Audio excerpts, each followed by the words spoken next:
This is a Squiz podcast. We're your shortcut to being informed.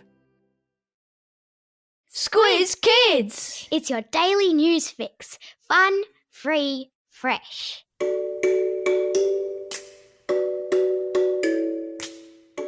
Hello and welcome to Squiz Kids Today, your fresh take on what's happening in the world around you. I'm Bryce Corbett. It's Thursday, September 15. In Squiz Kids Today, Little Mermaid sets internet alight.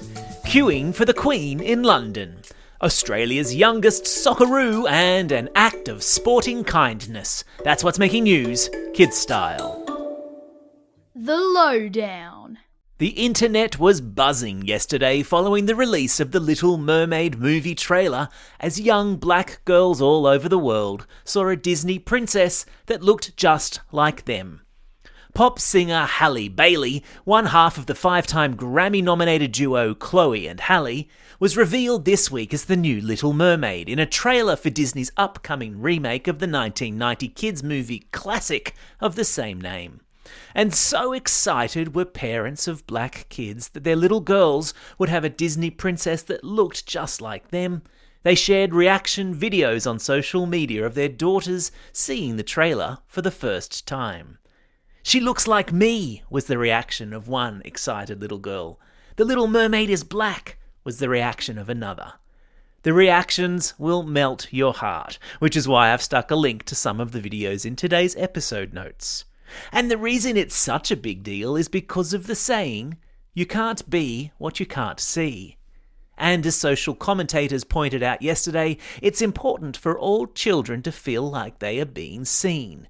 And if you're a 5-year-old girl, there's no better way to feel like you've been seen than having a Disney princess look vaguely like you do. It's not, of course, the first time a Disney princess has been black. Black actress Annika Noni Rose was the voice of Tiana in Disney's 2010 movie The Princess and the Frog. And, of course, Princess Jasmine from Aladdin is Arabian, Moana is Polynesian, and Mulan is Chinese. It's called diversity, and the fact that we all come from different parts of the world and different cultures and backgrounds, and that together we make up the awesome rainbow of humanity, well, that's something to celebrate.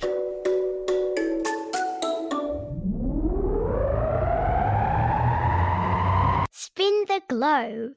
Each day we give the world globe a spin and find a news story from wherever it stops.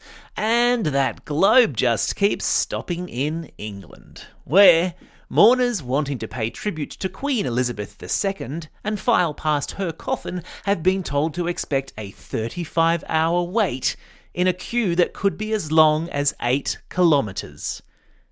As you slept last night, the coffin in which the Queen's body is tucked up ready for her funeral was moved from Buckingham Palace to a place called Westminster Hall. It will remain there for the next 4 days.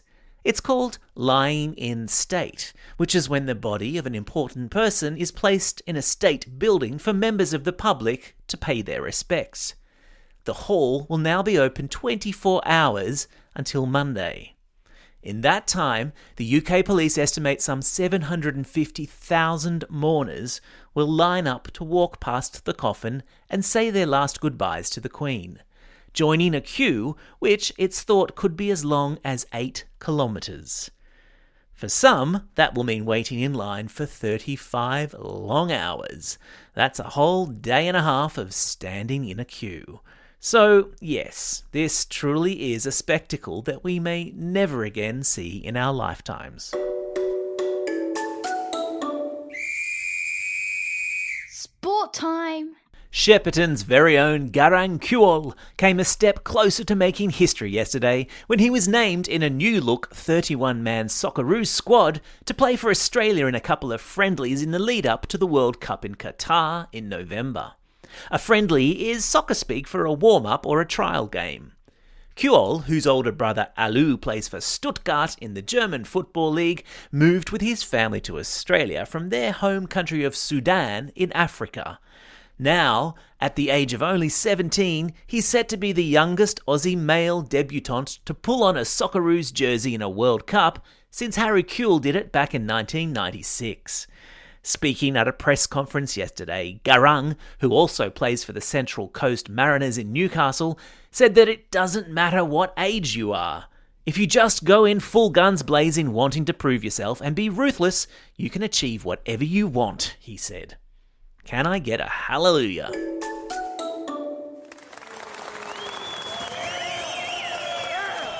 Squiz Kids salutes. The Australian women's rugby sevens team cemented their position as the best in the world on Monday after beating arch rivals New Zealand to win the Rugby World Cup Sevens competition. But it's what's happened behind the scenes that makes them real champions in our eyes. One of the teams they played was Madagascar, an island country just off the coast of Africa. And you thought Madagascar was just a movie starring Alex the Lion and a bunch of naughty penguins. This was Madagascar's first World Cup, and their first game was against the Aussies. As usual, the Aussies did their research on their opponents, and learned that some of the Madagascan women couldn't afford 3 meals a day, had only basic equipment, and no training shirts.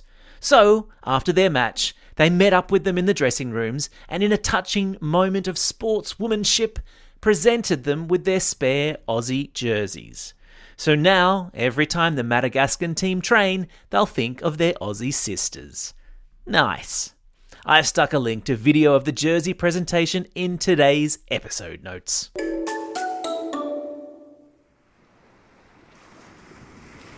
A quick reminder that this is our second last podcast episode for this school term, as I head off this weekend on a little break with my family. But don't panic, I'm not about to leave you completely in the lurch. By signing up to our Apple subscriber specials, you'll have access throughout the holidays and beyond to our entire Squiz Kids shortcuts and Squiz the World back catalogue, plus 3 bumper school holiday kids versus adult quizzes. If you're not yet a subscriber but are keen to check it out, jump into our free 7-day trial by searching Squiz Kids in Apple Podcasts and clicking on Give Me More, or follow the link in today's episode notes. Time for the quiz. This is the part of the podcast where you get to test how well you've been listening. Question number 1. How many hours do UK police estimate people might have to queue up in London to pay tribute to Queen Elizabeth? Yep, that's right, it's 35. Question number 2. Pop singer Halle Bailey plays which Disney princess in an upcoming movie whose trailer has set the internet alight? Yeah, that's right, it's The Little Mermaid. Question number 3. Which team did the Aussie Women's Sevens give their spare Aussie jerseys to? Yep, that's right, it was Madagascar.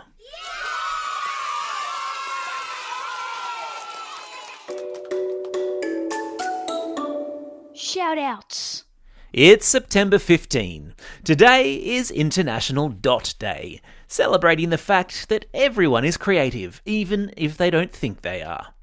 So, why is it called Dot Day? It's named after the children's book The Dot, which is about a little girl called Vashti who didn't think she knew how to draw. I've stuck a link to video of the book being read aloud in today's episode notes. It's also a special day for these Squiz Kids celebrating a birthday today.